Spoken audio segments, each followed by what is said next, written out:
hate myself when I'm clean shaven. Even I'd punch myself in the face.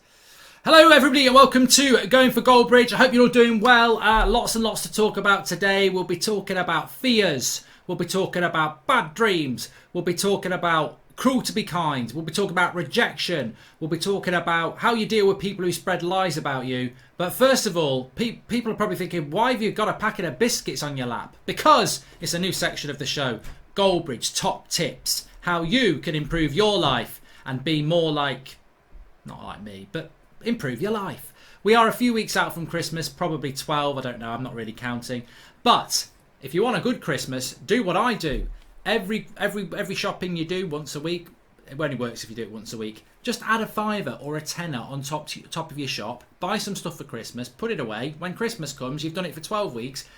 Fantastic, happy Christmas. So what have I got this week? I've got myself some biscuits. Get rid of them. No, you can't eat them before. Got myself a tin of chocolates, Twiglets, and some more chocolates. And they're invisible because they're green. That's crazy. Oh no! Look, he doesn't have a heart. He doesn't have a heart. So there you go. Few confectionery items there, and by Christmas I'll have a lot more. Next week, nuts. Anyway. More tips from me. I've got lots of tips. You know, how to unblock a toilet with a plastic bag. You probably don't want to know about that. Anyway, let's get on with the show. And where should we start off with? Well, I think I'd like to start off with bad dreams. Let's start off with bad dreams today because I was thinking about this the other day and was having a bit of a laugh actually, a bit of a conversation about nightmares and things. And lo and behold, I woke up in the middle of the night having had a particularly bad nightmare, and I could hear banging downstairs. And one of the somebody said next to me, "Oh yeah, because I randomly sleep with lots of different people." It could have been anyone. But no, the wife said to me, "Oh, you're gonna check what that noise is," and I was like, I actually did roll over and pretend I was back asleep because I was scared, and it just made me laugh because I thought, people laugh about being grown up, being a grown man. Don't define me. Why because I'm a grown man do I have to go downstairs if there's noise? Why don't you go? I didn't say any of this, but I did think it the next day. Why don't you go downstairs? Everyone wants equal rights. Why don't you go downstairs and see if it's a burglar? But the reality is, I would normally go downstairs. It's normally my job. I'm not bothered about that. In fact, normally it's the cat. So I quite relish telling the cat off. It's very good therapy, telling your cat off, because it just doesn't say anything back. And then after you've told it off, it's and I say tell it off. It's more a vent of frustration. I've just been down the shops and this bloody car cut me up. I can't bloody believe it. It's a joke, and the cat will just look at you like this. And then you stroke it and it's fine. So it's like something alive that you can really vent at. Because I used to do it to like cupboards and ornaments, but it doesn't work. To have a living, breathing thing to vent at that actually doesn't take anything from it is quite a good thing. But anyway, so I've got no problem going downstairs if there's noise. But I'd had a particularly bad dream. Basically, I was swimming. People will know this. You won't know the dream. If you knew the dream, that'd be weird. I don't want to live stream my dreams. God no. But I was basically swimming around in the sea. You've probably heard this before. And suddenly, everybody who was in the sea with me, and as I've said before as well, I say swimming around in the sea. You'll never catch me swimming in the sea higher than between your boobs and your belly button. That's probably my limit, because even then a great white shark could swim in that, and it's well known. But realistically, my safe depth standing up is about there, and people have to be behind me in deeper water and all around me, so that if sharks do come in to try and get me, then they should eat them before they get me, which is plenty of time for me to get from that to waist to knee height and get out. I'm not saving people being attacked by a shark. Some people say that's harsh, but I have my limits and I have rules, and I'm sorry if you're attacked by a shark. I'm not doing anything about it. Actually, if it was a family member, I probably would get to a safe distance and shout at the shark. But Yeah, no. If it's a family member, you've got to do something about it. But you know what?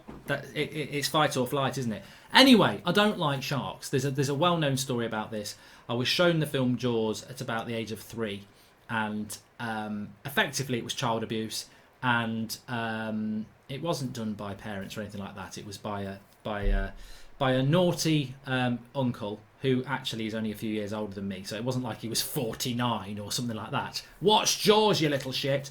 It was, he was only about 9 or something, and his mates made me watch it for a laugh. And I think I was probably, I say 3 because it sounds more sinister. I was probably about 5.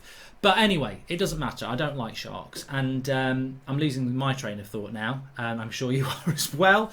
So I'm in the water, and people are all around me. And I do actually have a theory that sharks want to get me. So I even think if there was like 100 people around me, they would swim through those people to eat me. And people say, well, why go in the water anyway then? Why do you have your parameters of it's got to be up to there and there's got to be people around you? Because strategically, if you position yourself with a lot of people around you, what's the chance, even though the shark wants to get me, of swimming through everybody else and them not noticing it? It's got a bloody big fin for a start. So my theory is, all right, it might be coming for me, but somebody will spot it, scream, and I'll leg. You know, I've been known on beaches, ask people in Mallorca, if I hear a scream, I leg it. I will leg it.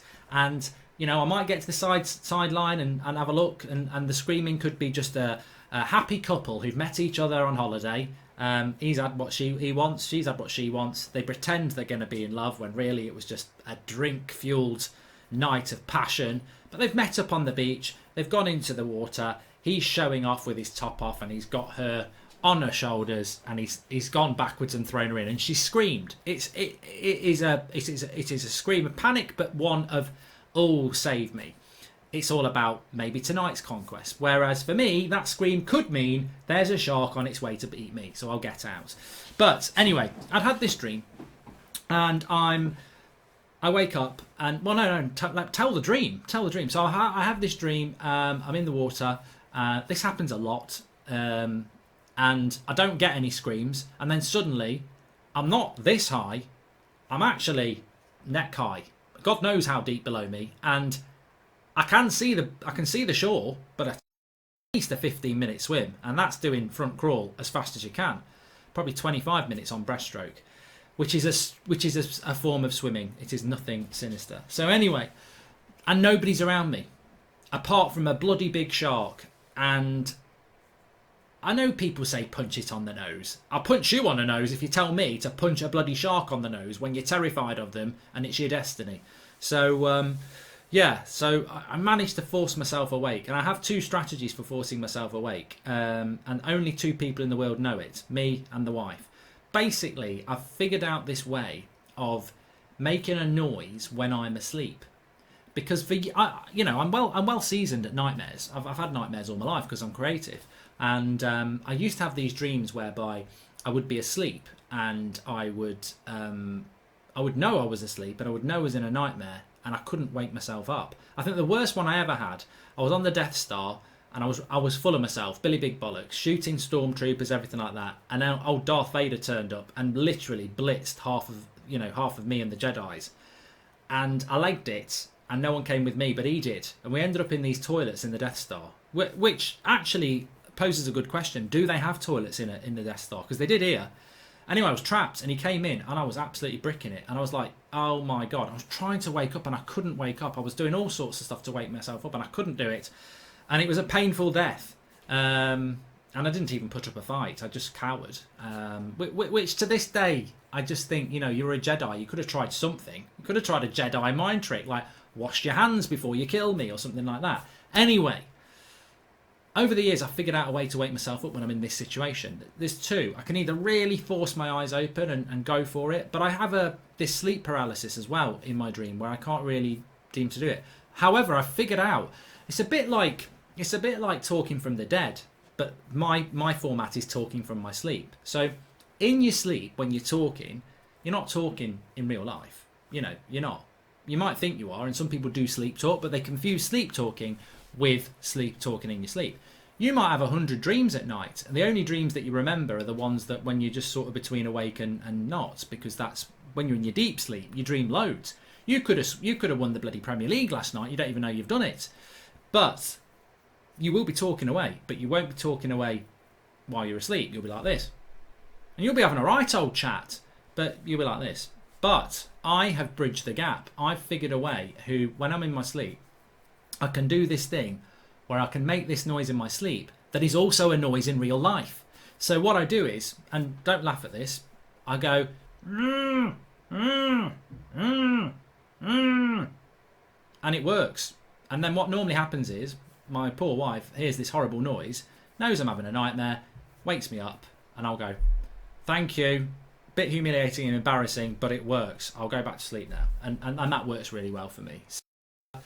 But I time in this because I was just like shocked by the fact that I was in a safe depth of water with lots of people around me, and now a shark was coming to get me. So but somehow I managed to wake up, and I woke up and I was like in a real panic. I was sort of I was like, oh, the fear was real. This is crippling fear. I said, I pretended to be asleep, and she was like, no, you're not asleep, because of the noise downstairs. And I said, look, I can't, I'll go, just give me a few minutes, I need to calm down. And she was like, well, what do you mean give you a few minutes? What if there's somebody down there? I said, I can't go down there straight away. I've just nearly been eaten by a shark. Well, it's not going to be a shark downstairs, is it? And I went, well, look, at the end of the day, when I was a kid, I used to get scared of sharks. I used to think it was coming up the stairs. Well, that's irrational. I know it's irrational. It's irrational for a grown man to think a great white shark can come into the middle of England. We're landlocked by at least 100 miles, all the way up the street, up the stairs, and get me without any water. Of course it's irrational. But right now, I'm terrified. And I found that little rant actually got rid of the fear. So that worked quite well at the end of the day. So, yeah, fear. It's an interesting thing, fear, and we all. Well, I don't know whether we all. I'm not going to pontificate and say we all have it, because you might just be like, I'm not scared of anything. Great, that's good for you. But and a lot of them live in your childhood, and people say you obviously had something happen in your childhood that has given you these nightmares. Sinister reasons. Did you not get enough love? Did you not get pocket money? No, I got shown Jaws when I was 5. And I'm terrified of sharks ever since. And if I have a dream about a shark, I go back to being 5, and I go back to being scared. So yeah, I can say it safely now. I won't be saying it at 3 o'clock in the morning when I'm waking up about a shark again. I'll be like, what a prat telling that story. But I can say it safely now. But yeah, I just wonder if any of you out there do actually wake up scared sometimes, like you were when you were a child, or do you just laugh it off? But I suppose this goes back to the cloak of reality, as I call it, where I can put the cloak on and go back to different times in my life, which I've mentioned to you, and feel that emotion. And I suppose the downside of that is you can put that cloak on back to things that scared you in the past. Although I must admit, Freddy Krueger used to scare me when I'm a kid. Now I just laugh at him. I say, what are you going to do with those bloody big razor things? You'll try and hit me, I'll duck it, and you'll end up getting your fingers stuck in the plasterboard, and then I'll punch you in the face, kick you in the arse, and laugh at you. But I can't do that with a shark, because they do exist, and they would eat me. Anyway, let's move on to something else. What else did I want to talk about? What else? Oh, saying it how it is. This is another topic I really wanted to talk about today, actually. I wrote a few things down that I wanted to talk about, but I don't think I'm going to talk about that. But I definitely want to talk about this. Cruel to be kind. Cruel to be kind. That brings to me a song which is rubbish that I'm not even going to sing. But Cruel Intentions is a good film. Say what you like about Buffy, Sarah Michelle Gellar, but Cruel Intentions I think is a good film. Although I must admit I haven't seen it for a long time, and it might be a very crap film now, and it might have been of its time. But I just quite liked the way they used the verve at the end of the song, Bittersweet Symphony. I think it was a good use of a song. Well done. If you're watching, well done. If you made that film, you might be dead. I mean, to be honest, if you were a director in the 90s, well, God, just rest in peace if you are. Anyway, Cruel to be Kind is what I was going to say. So basically, what this is, I think, I'm not even going to pose the question. We live in a snowflake world, don't we? Cancel culture, whatever you want to call it. People, if you end up going, like, I've got kids. If you go to sports days now, to be fair, at the current school, it's fine. But they were at another school where you win the race and you don't even win. It's like it's the taking part that counts. It doesn't. You go to the World Cup and you get beat 6-0 in your first 3 games. You do not get headlines, it's the taking part that counts. You get headlines, sack him. And if you sack that person, it might go carry... poor old Graham Taylor, rest in peace, he actually is dead. Not freshly, it happened a few years ago. Ex-England manager, nice bloke. As an England manager, they put a turnip on his head because he didn't get the results. So, cruel to be kind, that's taken it to another... That's cruel to be cruel. But the reality is, we live in a results environment. And, sometimes you've got to be cruel to be kind. I mean, I remember growing up, I remember being told I wasn't good enough at things. Most of the time I got told I was very good at things, but there was the occasional shock. I remember once I got told, you're not good enough, you're not picked for the football team. And then somebody said, no, that's not John. That's not John. And he realised, because he hadn't put his glasses on, and when he did, he went, God, no, not you, you're too good. John, you're crap, you're not being picked. And cruel to be kind, it's very, very important. But these things can get dressed up. Not in a way, I'm not talking about John, he might dress up, I've not seen John for years. He might still be gutted from that.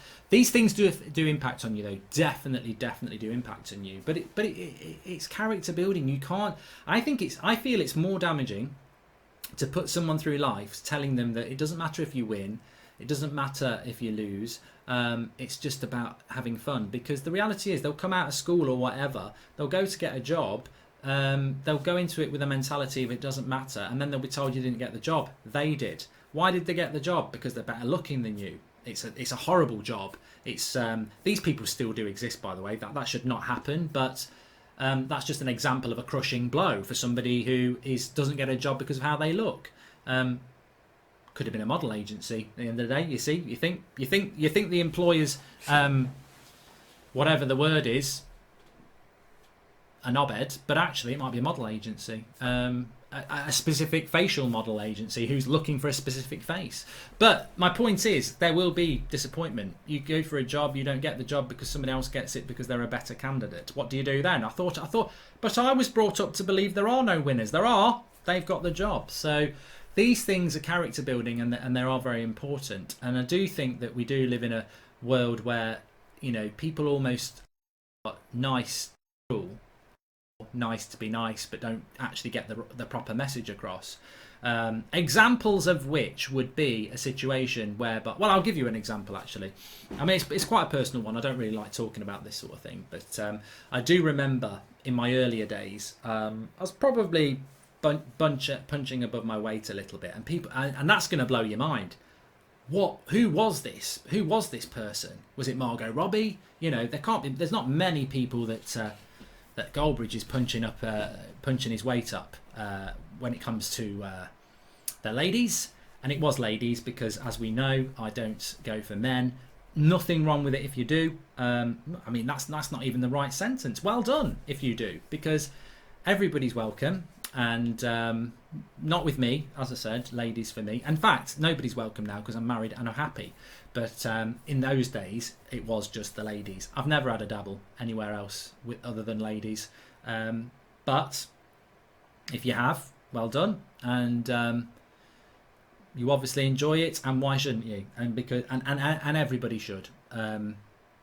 Within reason. Don't do it if you don't want to do it, but if you do and you like it, what I'm trying to say is that it doesn't matter. Whatever rocks your boat, as long as it's legal. Anyway, my boat was rocked by this particular girl at this time. I'm not going to tell you how old I was, because it doesn't matter. But obviously, it wasn't any time in the last 20 years. And I put a lot of work into getting the person, and then to be honest with you, getting together. I mean, to be honest, I'm going to be really shallow and say it was mainly looks on her part, and for me, I just thought she was good. No, it was probably just about the looks, and they were quite popular. Anyway, when I actually put a lot of work into going out with them, and then when we were going out, I probably thought, I probably didn't put as much effort in as I should have done in those first couple of weeks, and we ended up having a conversation whereby it went along the lines of I just don't think it's working. I'm trying to think. I mean, you'd think it'd have more of an impact on me, but I'm trying to think of the excuses that were given. We're not getting on as well as I thought I would. I'm quite busy with other things at the moment. I'm not sure I want to be in a relationship at the moment.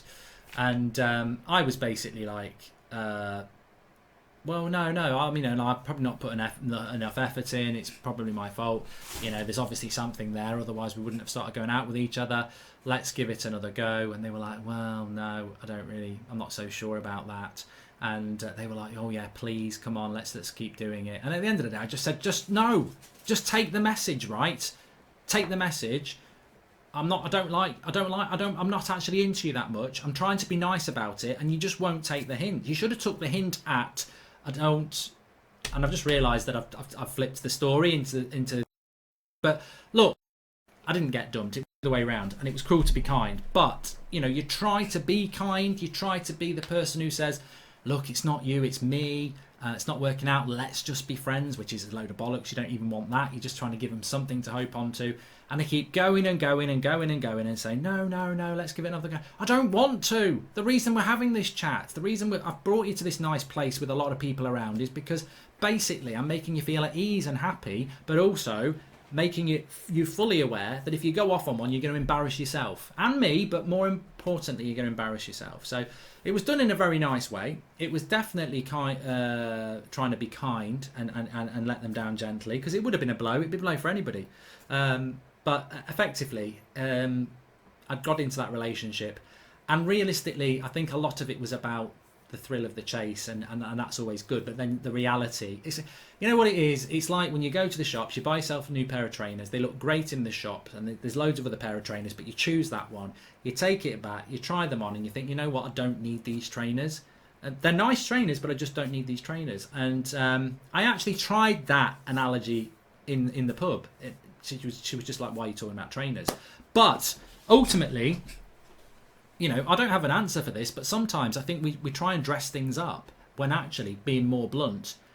And I ended up being more blunt than I wanted to be, because I was frustrated, because it was like, you're not getting the hint here. I've said, we get on really well, let's just be friends. I don't want a relationship at the moment. It's not really what I thought it was going to be. I just want to, I want to read books more. I'm thinking of reading the Lord of the Rings trilogy. That's going to take my time up. But no. Let's do more things together. It can work. And I just had to say, look, no. I had a plan here that I wouldn't be walking out in a relationship with you, and I'm sticking to that plan. Cruel to be kind. But at least fair play. At least there was no big scene. But you got to be cruel to be kind. I think sometimes. I think we're and there is a serious note to that. I think you do. I think you do have to be cruel to be kind sometimes. Always be kind. Don't be horrible about it. Don't start picking faults. Like we went out for a meal last night and you're in your mouth when we're talking. It's disgusting. But that doesn't need to come out. That's just cruel to be cruel. Cruel to be kind, I think, is. It's like football, isn't it? I'm a big fan of football. I mean, if Ole Gunnar Solskjaer is picking the team at the weekend and, he's not going to pick, say, Juan Mata. Juan Mata rolls in. I'm ready to do my blog for Monday. Am I in the team? Yeah, of course you are, Juan. See you in a bit.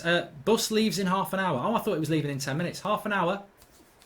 Got a special seat for you. Got your favourite chocolates. All the Spanish ones.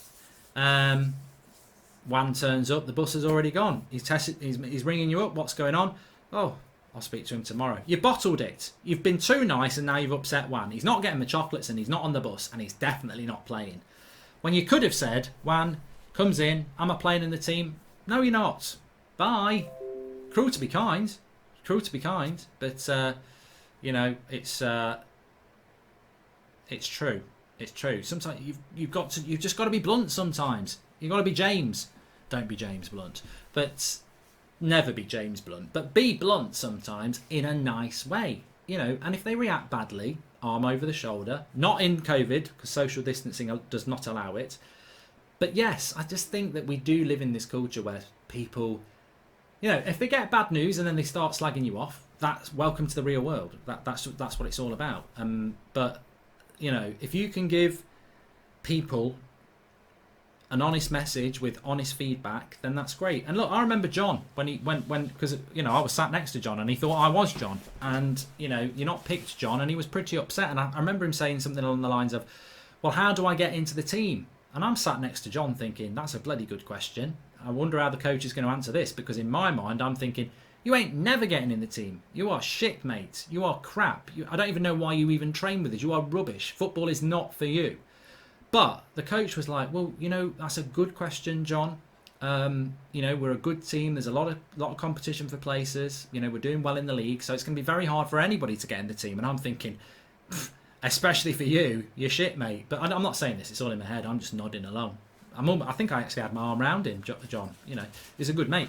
Anyway, the coach was like, you need to get out practicing, an hour a day down the park, even if it's just kicking a ball up against the wall. I'm thinking he ain't even got a fucking football, mate.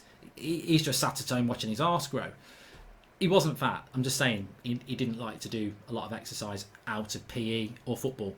And watch a lot of football. It's like he doesn't even watch it. I think I did say that. I think that slipped out. I think that's where I went from in my head talk into real talk, which is a danger. This problem that I can be having a conversation in my head, and sometimes part of that conversation will flip out. Anyway, they just stared at me and then carried on. Watching football, practicing, just working hard really. And John took that. It was a little bit of hope for John. He took that on board, and I think deep down he thought, I could be in the team next week. Got absolutely no chance. You could train 23 hours a day, watch every football match you could, and you still ain't getting in the team. And the coach knew that. The coach knew John was just going to take that bit of positivity. But the onus was on John. Sorry about that, everybody. My computer storage space just ended the video. So I don't know what went wrong there, but I've forgotten what I was talking about as well. It's taken me a few minutes in between. For you, it's seamless. You'll be like, what went wrong? There's a little bit of stutter and he's back again. But no, the thing about that is Joe took a little bit of hope. And his name wasn't Joe, it was John. John took a little bit of hope and did sod all with it. But the coach was clever. He basically didn't pick him, wasn't going to pick him, had no intention of picking him, and put the onus on him to say, look, if you can massively improve, which you won't, and put the work in, you might get in. And he knew full well that John would take that in a positive way and almost feel like he'd won when he'd lost, and he would have to put a lot of work in to get anywhere near. And he didn't. He probably went home and played a bit of PlayStation. Wouldn't have been PlayStation in those days. He'd be very lucky to be even in the Mega Drive era, to be honest. It might have been a Master System. But effectively, the coach has done his job. He can focus on the better players, and he's got rid of the deadwood. But he's made the deadwood happy. It's efficient management whilst being honest and effective. And I think that is very, very, very important. Which feeds me into the final thing I was going to talk about. What about people who tell lies or stuff about you? Which is not really the point I was going to say. Obviously sometimes you might give somebody some bad news, and then they might go and tell everybody, "Oh, he was horrible to me. It's all about him. He's horrible to me. He was horrible to me." I think Ronan Keating said it best, or sang it best. You say it best when you say nothing at all. Let the haters hate. Let them spread the lies or bullshit that they need to put out there to justify what they did wrong. The reality is, you don't always have to come back to it. You've said your bit. You've done it within the confines of the law. If you've got a problem with that, then you know what? You've got a problem with that. I've said what I needed to say. We move on. And needless to say, John's court case against the coach didn't come off. It failed because I was a witness, and so was everybody else. That's a joke. I would never have gone to court against John. As crap as he was at football, he didn't deserve that humiliation. So yes, I think I'm gonna cut it there because I'm just a little bit disappointed that the video lost my flow. I get into a flow and then I don't know what's gone on. But I'll tell you a little bit of a funny story though. My mate messaged me last night and he was like, "Oh, I'm just watching a bit of Peter Kay on Comedy Central. Lovely stuff. All the John Smith adverts. And I was like, yeah, he was very good, Peter Kay, and his books are quite good. And he was like, yeah, I'm really enjoying it. And I went, it's a shame what happened to him. And he went, oh, what is he? I'd heard he was ill and that. Has he died? I went, no, just shit now, isn't he? Which is blunt and true. You can say that to your mates. I seriously actually don't know whether Peter Kay is ill or something. He has gone very quiet. And if you are, Peter, well done. On your past comedy career, very, very good. I love your books. And I do think you missed on primetime television. I think the way you tell a story, whether it's the way somebody moves onto the dance floor when they're on their way, or whether it's the garlic bread, or whether it's the Habit John Smith adverts. Genius. This guy has got genius in his tongue. And we'd love to see you back. But if you have stopped because you're not very good anymore, I thought Car Share was quite good. And if you have stopped because you're not doing well, then we all wish you all the best. Of course we do. And if you just don't want to do it anymore, well, good for you. You know, people have got to retire at some point. But no, I really do like Peter Kay, actually. I'd like to have had a better example of that. In fact, something along the lines of, I can't think of anybody else. I think we'll just leave it there. Anyway, thanks everyone for watching. Smash a like on the video. Make sure you subscribe to the channel if you are new. Going for Goldbridge, obviously doing a lot, one of these a week at the moment. And cooking with Goldbridge is going to be back very soon. It's just timing with the transfer window. It's very difficult to set aside the time to do it. But it will be back. It's definitely by the time the transfer window shuts. But maybe before. Speak to you all soon. Thanks for watching.